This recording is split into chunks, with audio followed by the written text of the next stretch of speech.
Hello everyone, welcome back to গল্প কথার। আজকের এপিসোডে যে ঘটনাগুলি আছে বেশ কিন্তু ভয়ের। ঘটনায় যাওয়ার আগে বলতে চাই, যারা এখন অবধি চ্যানেলটিকে সাবস্ক্রাইব করনি অবশ্যই কিন্তু সাবস্ক্রাইব করে গল্প কথার পাশে থাকো।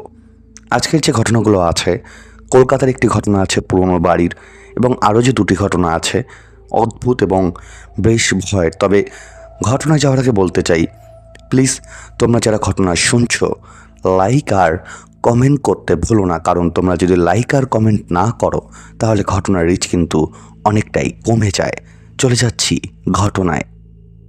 আজকের প্রথম যে ঘটনাটি আছে মা দুর্গাকে কেন্দ্র করে নন্দিতা দাস ঘটনাটি লিখেছে। তিনি যেভাবে লিখেছে ঘটনাটি আমি ঠিক সেভাবেই পড়ছি। প্রায় 50 বছর আগের কথা। সে সময় দুর্গাপুজোর পরে প্যান্ডেলে প্যান্ডেলে গানের ফাংশন হতো। বিজয়ের পরে স্বভাবতই সকলের মন খারাপ থাকতো। ফাংশনগুলো সেই মন খারাপটাকে অনেকটা ভালো করে দিত। এখন তো পুজোর সময় প্যান্ডেলের পাশে আরেকটি স্টেজে ফাংশন চলতে থাকে, মণ্ডপে পায়ের আরতি চলতে থাকে। যার যেখানে মন বসে সে সেখানেই মেতে থাকে। সেদিন ছিল দত্তপাড়ার পুজো প্যান্ডেলের ফাংশন। সকালবেলায় মিঠু মাকে বলে রেখেছে যে দত্তপাড়ায় ফাংশন শুনতে যাবেই যাবে। মিঠুর মা কমলা ছোট ছোট দুই ছেলে মেয়েকে নিয়ে খুব কম বয়সে বিধবা হয়ে অসহায় হয়ে পড়ে আছে। পাড়া পড়াশিদের সহযোগিতায় নানা কাজের মধ্যে দিয়ে উপার্জনের চেষ্টা করতে থাকে, যেমন নানা রকম নাড়ু, মোয়া, নিমকি, বড়ি, পিঠে ইত্যাদি তৈরি করে দোকানে দোকানে বিক্রি করত। এছাড়া বাচ্চাদের জামা প্যান্ট সেলাই করেও ছেলে মেয়েকে মানুষ করতে থাকে। বছর তিনেক হলো ছেলে বিশু স্কুলে ফাইনাল পাস করে বাস কন্ডাক্টর হয়েছে। কাজের জন্য অনেকটা সময় বাড়িতেই থাকতে পারে না। মিঠু ক্লাস 9-এ পড়ে। কমলার পুজোর সময় বেশ কাজের চাপ পড়েছিল, তার উপর ঠান্ডা লেগে জ্বর এসে একেবারে বিছানায় পড়ে গেল। মিঠুকেই সংসার সামলাতে হচ্ছিল। দত্তপাড়ায় খুব বড় ফাংশন হতো। আশেপাশের শহর থেকেও শিল্পীরা গান গাইতে আসতো। মিঠু জেদ ধরল ফাংশনে যাবেই যাবে। কমলা নিজের সাথে ছাড়া মেয়েকে কোথাও পাঠায় না। পাড়ার চায়ের দোকানে কিছু খারাপ ছেলেরা আড্ডা মারে। ওদের কথাবার্তা, নজর কোনোটাই কমলার ভালো লাগতো না। সেই কারণে খুব ভয় ভয় থাকতো। তাই মিঠুকে একেবারেই যাবার মত দিল না। মিঠু কান্নাকাটি শুরু করে দিল। মাগো, অলকা পিসি, শিউলি পিসি সবাই যাবে, আমি ওদের সাথে যাব, আবার ওদের সাথেই ফিরব, দেও না যেতে। অনেকক্ষণ ঘ্যান ঘ্যান করার পর কমলা আর না করতে পারল না। মিঠু বিকেলের আগেই ঘরের কাজকর্ম সেরে সামান্য রান্না করে ফেলল। মায়ের জন্য বার্লি বানিয়ে পাশের টেবিলে রাখল। মায়ের জন্য ওষুধ রেখে বলল, মা তাড়াতাড়ি খেয়ে শুয়ে পড়বে, দেরি করবে না। কমলার জ্বরটা আবার বেড়েছিল। শুধু হুঁ বলেই পাশ ফিরে শুয়ে পড়ল। মিঠু সাজগোজ করে বাইরে থেকে দরজা টেনে দিয়ে চলে গেল। দত্তপাড়ার ফাংশনে বেশ ভিড় হয়েছিল। মন্টি বলল, মিঠু তুই সামনে গিয়ে শতরঞ্জিতে বসে পড়, যাবার সময় তোকে দেখে নিয়ে যাব। তারপরে হাতে কয়েকটা বাদাম ভাজা ধরিয়ে দিল। ফাংশন রীতিমতো জমে ওঠে। ঘড়ির কাঁটা এগিয়ে যাচ্ছে। মিঠুর সেদিকে কোনো খেয়াল নেই। একবার মনে হলো উল্কা পিসি ডাকলো। পেছন ফেরে মিঠু উল্কা পিসিকে দেখতে পেল না। তবুও পিসি উদ্দেশ্যে বলল, আর একটু পরে যাব পিসি, আরও কিছুটা সময় কাটল। হঠাৎই মিঠুর খেয়াল হলো লোক অনেক কমে গেছে। পিসিদের খুঁজল, কাউকে দেখতে পেল না। খুব ভয় পেয়ে গেল মিঠু। ফাংশন থেকে ফিরে এসে এদিক ওদিক তাকাতে দেখতে পেল রাস্তার ওপরে মা কমলা দাঁড়িয়ে আছে। মাকে দেখতে পেয়ে খুব খুশি হয়ে দৌড়ে এলো। ওকে ছুটে আসতে দেখে কমলা ফেরার পথে পা বাড়িয়ে হাঁটা দিল। মিঠু চিৎকার করে ডাকলো, মা, ও মা, দাঁড়াও না, একসঙ্গে যাব। রাস্তা প্রায় ফাঁকা হয়ে গেছে। মিঠু ভাবছিল পিসিরা ওকে ফেলে রেখে চলে গেছে, তাই মা অসুস্থ শরীরেও এতদূর এসেছে ওকে নিয়ে যাওয়ার জন্য। পিসিদের ওপর খুব অভিমান হলো মিঠুর। কিন্তু মা এত রাগ করেছে যে ওর জন্য দাঁড়াচ্ছে না, কিছুটা আগে আগে চলছে। মিঠু খুব জোরে জোরে হেঁটেও মাকে ধরতে পারছে না। মিঠুর খুব খিদে পেয়েছে, ও আর চলতে পারছে না। মা গো রাগ করো না, পেছন থেকে অনেকবার বলার চেষ্টা করছে, আর কখনোই এমনটা করবো না, একটু দাঁড়াও না। কমলা একবারও দাঁড়ালো না। মিঠু ভেবে পাচ্ছে না মা অসুস্থ শরীরে কি করে এত তাড়াতাড়ি হাঁটছে। শেষ পর্যন্ত বাড়ির কাছে চলে এলো। মিঠু যখন সিঁড়ির কাছে এলো তখন মাকে আর দেখতে পেল না। মা ঘরে ঢুকে পড়েছে। মিঠু ঘরে ঢুকে দেখলো মা চাদর চাপা দিয়ে শুয়ে আছে। একবারও উঠেছে বলে মনে হচ্ছে না, কিন্তু বার্লি আর ওষুধটাও খেয়ে নিয়েছে। মিঠু ভীষণ অবাক হয়ে বলল, মা তুমি এত তাড়াতাড়ি কি করে হেঁটে এলে? তোমার শরীর তো খুবই খারাপ। কমলার মুখ ভেঙে গেল। উদ্বিগ্ন কণ্ঠে বলল, মিঠু এসেছিস? আমি তোর চিন্তা করতে করতে ঘুমিয়ে পড়েছিলাম, যা খেয়ে শুয়ে পড়। মিঠু হতভম্ব হয়ে গেল। ভয়ে সারা গায়ে কাঁটা দিয়ে উঠল। মা তো যায়নি, তাহলে কে ছিল মায়ের মতো? রাতে মাকে কিছু বলল না। পরের দিন পিসিদের কাছে গিয়ে বলল, তোমরা আমাকে না নিয়ে কেন চলে এসেছিলে? উল্কা পিসি বলল, তোকে আমরা অনেকবার ডেকেছিলাম, তুই উঠলি না। তারপর দেখলাম বৌদি তোকে নিতে এসেছে। আমরা বৌদিকে হাত নাড়িয়ে বললাম, আমরা যাচ্ছি, তুমি মিঠুকে নিয়ে এসো। মিঠু একটুখানি চুপ করে রইল, তারপর আস্তে করে বলল, ওটা মা ছিল না, মায়ের মতো আরও কেউ ছিল। সবাই তো শুনে বিশ্বাস করতে পারছিল না। কয়েকদিন পর কমলা সুস্থ হয়ে ওঠার পর মিঠু কমলাকে ঘটনাটি বলেছিল। কমলা বড় বড় চোখ করে মিঠুর দিকে চেয়ে রয়েছিল। এটাই ছিল ঘটনা। ঘটনাটা কিন্তু বেশ অদ্ভুত ছিল।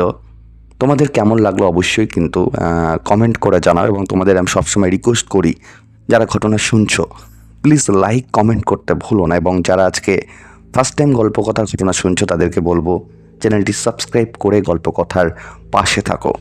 এবং আর একটা কথা বলতে চাই, গল্পকথা কিন্তু কোনো রকম কুসংস্কারকে প্রমোট করে না। আমরা ঘটনাগুলিকে শুধুমাত্র এন্টারটেনমেন্ট হিসেবেই নেই। আশা করব গল্পকথা পরিবারের যত সদস্যরা আছো তারাও কিন্তু ঘটনাগুলিকে শুধুমাত্র এন্টারটেনমেন্ট হিসেবেই গ্রহণ করবে। এবং বলে রাখি, আমাদের কিন্তু এই যে প্রত্যেকটা ঘটনা যেগুলো আমাদের পাঠায় বা আমরা যে ঘটনাগুলি কালেক্ট করে শোনাই, সেগুলো কিন্তু গ্রাম বাংলার হোক বা শহর কেন্দ্রিক হোক, ঘটনাগুলি তোমাদের যদি ভালো লাগে, তোমাদের জীবনেও যদি এমন কোনো ঘটনা থেকে থাকে, অবশ্যই কিন্তু সেটাও গল্প কথায় পাঠাতে ভুলো না। চলে যাব আজকের যে দ্বিতীয় ঘটনাটি আছে, সেটাও বেশ অদ্ভুত। আমি যখন পড়ছিলাম আমার বেশ ভয় লাগছিল। চলে যাচ্ছি ঘটনায়। ঘটনাটি লিখেছে অর্ক চ্যাটার্জি। ঘটনাটি আজ থেকে প্রায় 25 বছর আগে, যা আমার এক পিসেমশার সাথে ঘটেছিল। তাহলে আর দেরি না করে ঘটনাটি নিজের ভাষাতেই বলছি। ট্রেনটা যখন ঢুকছে বামুনগঞ্জ স্টেশনে, তখন দিন গড়িয়ে রাত নেমে এসেছে। হাত ঘড়িতে দেখলাম রাত 8:30। ট্রেনটা প্রায় 4 ঘন্টা লেট। আকাশের অবস্থাও খুব একটা ভালো না, যে কোনো সময় তুমুল বেগে বৃষ্টি নামতে পারে। স্টেশনে একটা লোককে দেখতে পেয়ে জিজ্ঞাসা করলাম, ফরেস্ট রেঞ্জের কোয়ার্টারে যাওয়ার জন্য কিছু পাওয়া যাবে নাকি? লোকটা আমাকে কিছুক্ষণ আপাত মস্তক নিরীক্ষণ করে বলল, স্টেশন থেকে বেরিয়ে একটু গেলেই একটা রিক্সা স্ট্যান্ড আছে। যদিও এখন রিক্সা পাওয়ার কোনো সম্ভাবনা নেই, তবে ভাগ্য সহায় থাকলে রিক্সা পেয়ে যেতেও পারেন। স্টেশন থেকে কিছুটা বেরিয়ে দেখলাম সামনেই একটা রিক্সা স্ট্যান্ড, যেখানে একটা রিক্সা দাঁড়িয়ে আছে। রিক্সার সামনে যেতেই একটা মাঝবয়সী লোক আমাকে দেখে উঠে বলল, বাবু কোথায় যাবেন? আমি বললাম, ফরেস্ট রেঞ্জের কোয়ার্টারে যাব, যাবেন নাকি? রিক্সাওয়ালা বলল, বসুন বাবু, তবে রাত হয়ে গেছে, দ্বিগুণ ভাড়া লাগবে, কারণ সেই জায়গাটা সুবিধার নয়। রাত বেরোতে সেখানে অনেক অদ্ভুত ঘটনার সাক্ষী হয়েছে অনেকে। আমি বুঝতে পারলাম ব্যাটা আমাকে নতুন দেখে নির্ঘাত ভয় দেখানোর চেষ্টা করছে। তাই আর কথা না বাড়িয়ে রিক্সাওয়ালাকে কোয়ার্টারে পৌঁছে দিতে বললাম। যখন কোয়ার্টারে পৌঁছালাম তখন প্রায় 8:30।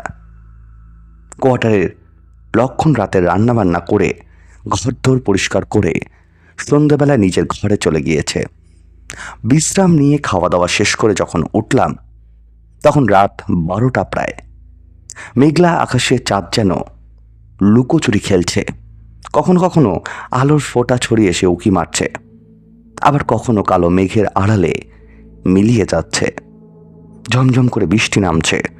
মেঘের গর্জন আর বিদ্যুতের চমক যেন পুরো আকাশ বাতাস কাঁপিয়ে দিচ্ছে। দূরের জঙ্গল থেকে শিয়ালদের ডাকের আর বিড়ালের করুণ কান্নার শব্দ পাওয়া যাচ্ছে। পুরো কোয়ার্টারে আমি তখন একমাত্র জীবিত বাসিন্দা। কোয়ার্টারের পরিবেশটা আলো আধারি মিলিয়ে একটা ভৌতিক আবহ সৃষ্টি করেছে, আর সেটাকে একটা মৃত্যুপুরী মনে হচ্ছে। মনে হচ্ছিল অশরীর জগতে আমি একমাত্র জীবিত ব্যক্তি। ঘরের ভেতরে পায়চারি করছিলাম। এমন সময় দরজার বাইরে কারো হাঁটা চলার আওয়াজ পেলাম। আমি অবাক হয়ে গেলাম। এত রাতে কে আসতে পারে? আওয়াজটা আমার দরজার সামনে এসে ফের বন্ধ হয়ে গেল। আমি মনে মনে ভাবছি যে কে হতে পারে। এমন সময় জানলার বাইরে স্মিলিত আড়ল কারণে একটা মুখ দেখতে পেলাম। থাকতে না পেরে দরজা খুলে দেখার চেষ্টা করলাম কে যে, যার মুখটা আমি জানালায় দেখছি, কিন্তু কাউকে না দেখে এক প্রকার আশ্চর্য হয়ে গেলাম। ঘরে ঢুকতেই যাব, এমন সময় মনে হলো আমার ঘাড়ে ঠান্ডা নিঃশ্বাস ফেলল কেউ। চৌকিতে পেছন ঘুরতেই সীমিত আলোয় দেখলাম একটা লম্বা চওড়া লোক আমার সামনে দাঁড়িয়ে। দেখে মনে হচ্ছিল হঠাৎ করেই অন্ধকারে ফুরে উদয় হয়েছে। লোকটার পুরো শরীরটা চাদরে ঢাকা আর তার উচ্চতা আনুমানিক 6 ফুট। এত রাতে এই সময় হঠাৎই অচেনা লোকটাকে দেখে কিছুটা ভয় পেয়ে গেলাম, কারণ এই কোয়ার্টারে আসার পর থেকে আমি এমনও অবধি আর অন্য কাউকে দেখিনি। তাহলে এই লোকটা এখানে কি করে এলো আর কোথা থেকে এলো? আমি আসার আগে থেকেই কি কাছাকাছি কোথাও খাপটি মেরে লুকিয়েছিল? এখন আমাকে একা পেয়ে হয়তো কোনো ক্ষতি করার উদ্দেশ্যে আমার সামনে হঠাৎ করেই ভূতের মতো উদয় হয়েছে। আমাকে আশ্চর্য করে দিয়ে লোকটা গুরুগম্ভীর গলায় বলল, মরতে চায় না, বিদায় হও এখান থেকে। এই বলে সে আমার দিকে তাকিয়ে প্রচণ্ড জোরে হেসে উঠল। তার সেই হাসির চোট পুরো বিশ্ব চরাচর কাঁপতে লাগলো। আমি এবার প্রচণ্ড ভয় পেয়ে গেলাম। স্পষ্ট বুঝতে পারলাম যে এই হাসি কোনো সাধারণ মানুষের না, আর আমি শয়তানের পাল্লায় পড়েছি। আজ আর আমার নিস্তার নেই। হঠাৎ করে বাইরে থেকে দমকা হাওয়া এসে লাগলো আমার গায়ে, আর সে হাওয়াতেই লোকটার গায়ে দেওয়া চাদরটা সরে গেল। আমি এবার স্পষ্ট দেখতে পেলাম লোকটার আসল চেহারা। লোকটার মুখের অর্ধেকটা পোড়া আর অর্ধেকটা হাড় মাংসহীন কঙ্কালের মতো। চোখ দুটোর মনির জায়গায় অতুল গহ্বর। নাকের নিচের অংশের মাংসকেও যেন সম্পূর্ণরূপে খুবড়ে নিয়েছে, আর সেখান থেকে চাপ চাপ রক্ত বের হচ্ছে। হাত দুটো দানবের মতো লোমস্য, আর নখগুলো বেশ বড়। আমি ইষ্টনাম জপ করে দৌড়ে ঘরে ঢোকার চেষ্টা করতেই হোঁচট খেয়ে টাল সামলাতে না পেরে সেখানেই অজ্ঞান হয়ে পড়ে যাই। পরের দিন সকালে কোয়ার্টারের কেয়ারটেকার লক্ষণের ডাকে আমার জ্ঞান ফিরল। জ্ঞান ফিরতে দেখি আমি কোয়ার্টারের বিছানায় শুয়ে। লক্ষণ আমার মাথার সামনে গরম দুধের গ্লাস আর কিছু বিস্কুট রেখেছে। আমি গত রাতের ঘটনার কথাগুলো লক্ষণকে জানালাম। সব শুনে সে আমাকে বলল, বাবু, আমি গত রাতে যা দেখেছেন একদম ঠিক দেখেছেন। যে লোকটাকে আপনি দেখেছেন সে আসলে অনেক বছর আগে এই কোয়ার্টারে কেয়ারটেকার ছিল। তার নাম ছিল রাজু, কিন্তু লোকটা মোটেই ভালো ছিল না। এই এলাকাটা অনেক বছর আগে একটা গ্রাম ছিল, আর এই কোয়ার্টারের গেট থেকে কিছুটা দূরে জঙ্গলের ভেতরে এক তান্ত্রিকের আসত্ব ছিল। লোকে মুখে শোনা যায় যে রাজু সেই তান্ত্রিকের খাস লোক ছিল। সে দুদিন অন্তর অন্তর গ্রামের বেশ কিছু লোককে নাকি তান্ত্রিকের হাতে তুলে দিয়া তান্ত্রিক সেই লোকগুলোকে ধরে মা কালীর সামনে নরবলি দিত। একদিন গ্রামের বাকি লোকজন রাজুর আসল ব্যাপার জানতে পেরে তাকে রাস্তায় দেখতে পেয়ে সেখান থেকে তাড়া করে, এবং তারা খেয়ে রাজু এই কোয়ার্টারে ঢোকার চেষ্টা করে, কিন্তু উন্মুক্ত গ্রামবাসীরা তাকে কোয়ার্টারের সামনেই পুড়িয়ে মারে। সেই ঘটনার পর থেকে যে তান্ত্রিক আর কোনো চিহ্ন পাওয়া যায় না। আমি একমাত্র সে ভাগ্যবান যে সেই শ্মশানের কবল থেকে বেঁচে ফিরেছিলাম, না হলে তার হাত থেকে কেউ বেঁচে ফেরেনি বলে আজ অব্দি শোনা যায়। আমি লক্ষণকে জিজ্ঞাসা করলাম, সে না হয় বুঝলাম, কিন্তু রাজু আমায় কেন কোনো ক্ষতি করার চেষ্টা করছিল? আমি তো আর এই এলাকার নই, বা আমার পরিবারে কেউই কোনো বছরই এই গ্রামে থাকতে আসেনি। লক্ষণ তখন বলল, আসলে রাজু 3 কুলে কেউ ছিল না। সে বলে এই কুয়াটা নিজের বাড়ির মতো ভেবে নিয়েছে। এর আগেও রাজুর আত্মা নাকি অনেকের সাথে এরকম করেছে। অনেকেই নাকি ভয় পেয়েও মারাও গিয়েছিল, কিন্তু তাদের লাশগুলো আর পাওয়া যায়নি। পুরো ঘটনাটা শুনে আমি তো অবাক। সেদিনের পর থেকে আমি অন্যত্র বদলি নিয়ে চলে যাই, কিন্তু সেই ঘটনার রেশ আমার মনে অনেক দিনই থেকে যায়। এটাই ছিল ঘটনা। ঘটনাটা কিন্তু বেশ অদ্ভুত ছিল। তোমাদের কেমন লাগলো অবশ্যই কিন্তু কমেন্ট করে জানাও। এবং যারা শুনছো প্লিজ লাইক এবং কমেন্ট করতে ভুলো না, কারণ তোমরা যদি লাইক আর কমেন্ট না করো তাহলে ঘটনার রিচ অনেকটাই কমে যায়। তাই তোমাদের আমি সবসময় রিকোয়েস্ট করি ঘটনা শুনে লাইক কমেন্ট করে ঘটনার পাশে থাকো। এবং যারা গল্প কথায় ঘটনা পাঠাতে চাও তোমরা কি করবে, ডিসক্রিপশন বক্সে একটি হোয়াটসঅ্যাপ নাম্বার দেওয়া আছে, তোমরা সেখানে আমাকে ঘটনা লিখে পাঠাতে পারো, অথবা তোমরা যদি মনে করো আমাকে ইমেলের মাধ্যমেও ঘটনা লিখে পাঠাতে পারো। এবং বলে রাখি, গল্প কথা কিন্তু কোনো রকম কুসংস্কারকে প্রমোট করে না। আমরা ঘটনাগুলিকে শুধুমাত্র এন্টারটেনমেন্ট হিসেবেই নেই। আশা করব গল্প কথা পরিবারে যত সদস্যরা আছো তারাও কিন্তু ঘটনাগুলিকে শুধুমাত্র এন্টারটেনমেন্ট হিসেবেই গ্রহণ করবে। চলে যাচ্ছি আজকের লাস্ট ঘটনায়। ঘটনাটি কলকাতার ঘটনা, একটি পুরনো বাড়ির। বেশ অদ্ভুত। আমি চলে যাচ্ছি ঘটনায়। ঘটনাটি লিখেছে বরিন দিয়ে, যেভাবে লিখেছে আমি ঠিক সেভাবেই পড়ছি। আমি খবরের কাগজ দেখে বিজ্ঞাপনের উত্তর দিয়েছিলাম একটা ছোট বাড়ি কেনার ব্যাপারে, কলকাতার বাইরে একটা শান্তিপূর্ণ এলাকায়। তার সেখান থেকে একটা উত্তর এসেছে তার ফোন নম্বর দিয়ে। লোকটার নাম কৃষ্ণকান্ত বাসুরি। আমি ভাবলাম বাসুবি পদবী শুনে সে বলে তো মনে পড়ে না। আমি চিঠিটা উল্টে পাল্টে দেখলাম, নম্বর দেওয়া রয়েছে দেখে ফোন করলাম। একজন ফোন ধরল। আমি বললাম, কৃষ্ণকান্ত বাবু আছেন? সে বলল, একটু বেরিয়েছেন। আপনি কে বলছেন? আমি বললাম যে যদুপতি, আমি কৃষ্ণকান্তের ভাই। আমি বললাম, কখন তাকে পাওয়া যাবে? ওদিক থেকে বলল, বিকেল 5টা নাগাদ। এরপর যদুপতি জিজ্ঞাসা করলো, কি ব্যাপারে আমায় বলতে পারেন? আমি তাকে সম্পর্কে বললাম এবং সে কিছুক্ষণ চুপ থেকে বলল, দেখতে আসছেন আসুন, কিন্তু বাড়ি কেনা স্থগিত রাখুন।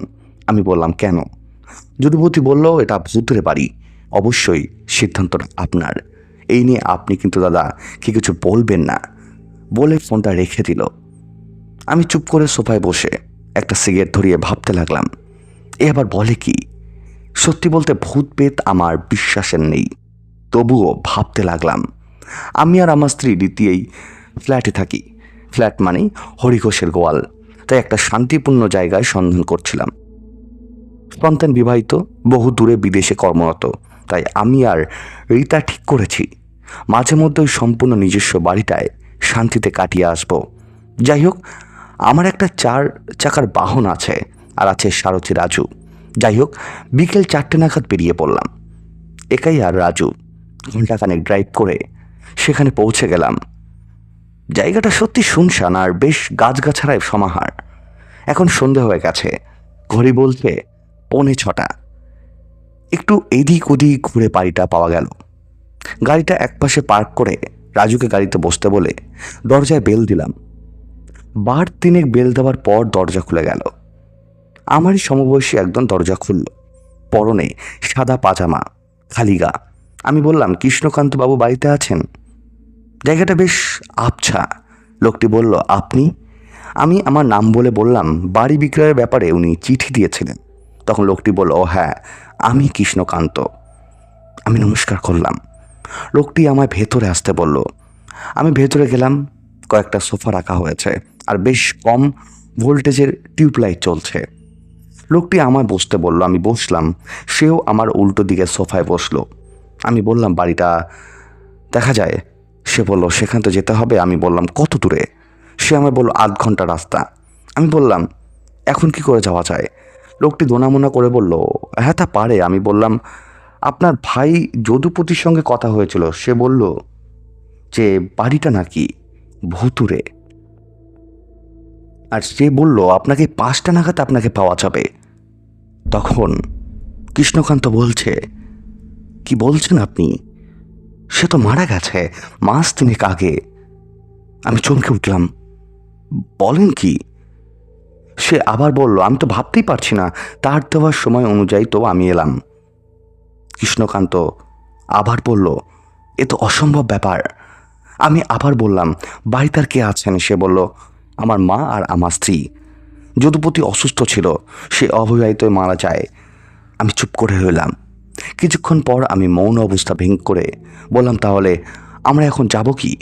কৃষ্ণকান্ত বলল, আসলে জানেন আমি একটু পরিশ্রান্ত হয়ে আছি, অথচ আপনি দূর থেকে এসেছেন। এখন কাজ করুন, আপনি তো গাড়িতে এসেছেন, আমি আপনার ড্রাইভারকে জায়গাটা বুঝিয়ে দিচ্ছি। আমার হলুদ রঙের দোতলা বাড়ি, তার পাশে একটা গোলাপি রঙের একতলা বাড়ি, সেখানে শম্ভুবাবু থাকে। তার কাছে আমার কথা বলবেন, উনি সব কিছু দেখিয়ে দেবে। এরপর কৃষ্ণকান্ত বাবু রাজুকে সব কিছু বুঝিয়ে দিল কিভাবে সেখানে পৌঁছাতে হবে। আমরা এগিয়ে পড়লাম। আমি একটা সিগারেট ধরিয়ে গাড়িতে বসলাম। আধ ঘন্টার মধ্যেই পৌঁছে গেলাম অকুস্থলে। গোলাপি একতলা বাড়িটার সামনে শম্ভু অপেক্ষা করছিল। আমাদের দেখে চাবিটা নিয়ে আমাদের হাতে দিল। তারপর চোখ বড় বড় করে আমার দিকে চেয়ে রইল। এখন সন্ধে 7টা বাজে। শম্ভু বলল, আপনি কিনেছেন বাড়িটা? আমি মাথা নাড়ালাম। তখন সে বলল, ভালো করে দেখে শুনে নেবেন। আমি একটু আশ্চর্য হলাম। বেশ নতুন বাড়িটা, ছোটোর ওপর দোতলা বাড়িটা। আমি দরজা খুলে ভেতরে প্রবেশ করলাম। তারপর সুইচ জ্বেলে দিলাম। ঢুকেই একটা বসার ঘর, তারপর ভেতরে একটা রান্নাঘর, একটা বাথরুম, আর ডান দিকে একটা সিঁড়ি উঠে গেছে। আমি আলো জেলে ওপরে উঠে গেলাম। তারপর দুটো ঘর, একটা বাথরুম, একদিকে সিঁড়ি উঠে গেছে ছাদে, ঘরগুলোর সঙ্গে দুটো বারান্দা। আমি সিঁড়ি দিয়ে ছাদে গেলাম। সেখানেও আলোর অবস্থা রয়েছে। বাড়ির চারপাশটায় অনেকগুলো উঁচু গাছ, হাওয়ায় মাথা দোলাচ্ছে। আশেপাশে কোনো ঘরবাড়ি নেই, বেশ নিরিবিলি। আমি ছাদ থেকে নামতে লাগলাম। দরজাটা প্রথমে বন্ধ করলাম, করে নিচে নেমে আসছি। হঠাৎ দেখি কৃষ্ণকান্ত ছাদের সিঁড়ি যেখানে শেষ হয়েছে সেই বিল্ডিংয়ে দাঁড়িয়ে হাসছে। আমি একই সঙ্গে যোগপতু আশ্চর্য চমকে উঠলাম।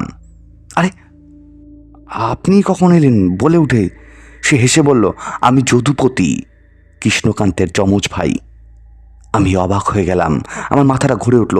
সিঁড়ির হাতল ধরে নিজেকে সামলে নিলাম। আমি আবার বললাম, কৃষ্ণকান্ত যে বলল তার ভাই মারা গেছে। সে বলল 3 মাস আগে। আমি তোতলা সে তোতলাতে বললাম, আপনি মৃত? সে মাথা নেড়ে বলল, আমি দেহহীন। এবার আমি থরথর করে কাঁপতে লাগলাম। সে বলল, এই বাড়িটায় আজকাল আমি থাকি। আসলে কৃষ্ণকান্ত বিষ দিয়ে খুন করে আমাকেও ওই বাড়িটা দখল করে নিয়েছিল। ওর তো বাড়ি আছে, আপনিই বলুন। আমার মনে হলো আমি বোধহয় জ্ঞান হারাবো। লোকটা কি বলে কি? এইসব ভাবনার মধ্যে আমার চোখের সামনে যদুপতি ধীরে ধীরে কাঁপতে কাঁপতে একটু একটু করে অদৃশ্য হয়ে গেল। আমি সিঁড়িটায় বসে পড়লাম। আমি বেশ ঘামতে শুরু করি। হঠাৎ শুনতে পেলাম নিচ থেকে রাজু আমার নাম ধরে ডাকছে। আমি সাড়া দিতে পারলাম না। মনে হলো রাজু ওপরে উঠে এসে আমাকে ঝাঁকুনি দিয়ে বলছে, শরীর খারাপ লাগছে। আমি ওকে ধরে উঠলাম, বললাম, না ঠিক আছে চলো। ওকে ধরে আমি আস্তে আস্তে নিচে নামতে লাগলাম। তারপরে আমার কিছু মনে নেই। তারপর আর কোনোদিনও সেই বাড়ির ত্রিসীমানায় যায়নি। এখনও মাঝে মাঝে সেই ঘটনা আমার খুব মনে পড়ে। এটাই ছিল ঘটনা। আজকের 3টি ঘটনায় কিন্তু বেশ অদ্ভুত ছিল। তোমাদের কেমন লাগলো অবশ্যই কমেন্ট করে জানিয়ে দাও। এবং বলতে চাই, তোমরা যারা আজকে ফার্স্ট টাইম গল্পকথার ঘটনা শুনছো, প্লিজ সাবস্ক্রাইব করতে ভুলো না। এবং যারা রেগুলার গল্পকথার ঘটনা শোনো তাদেরকে আমি একটা রিকোয়েস্ট করতে চাই, লাইক আর কমেন্ট করে গল্পকথার পাশে থাকো। তোমরা যদি লাইক আর কমেন্ট না করো তাহলে ঘটনার রিস্ক কিন্তু অনেকটাই কমে যায়। তাই আমি সবসময় তোমাদেরকে রিকোয়েস্ট করি, লাইক কমেন্ট করে গল্পকথার পাশে থাকো। এবং আরেকটা কথা, গল্পকথা কিন্তু কোনো রকম কুসংস্কারকে প্রমোট করে না। আমরা ঘটনাগুলিকে শুধুমাত্র এন্টারটেনমেন্ট হিসেবে বলি। আশা করব গল্পকথা পরিবারের যত সদস্যরা আছো যারা ঘটনা শুনছো তারাও কিন্তু ঘটনাগুলিকে শুধুমাত্র এন্টারটেনমেন্ট হিসেবে কিন্তু গ্রহণ করবে। কেমন লাগলো আজকের 3টি ঘটনা সেটা কিন্তু কমেন্ট করে অবশ্যই জানাতে ভুলো না। অনেক ধন্যবাদ আজকের 3টি ঘটনা শোনার জন্য। দেখা হচ্ছে সামনের দিন ঠিক রাত 10টায়।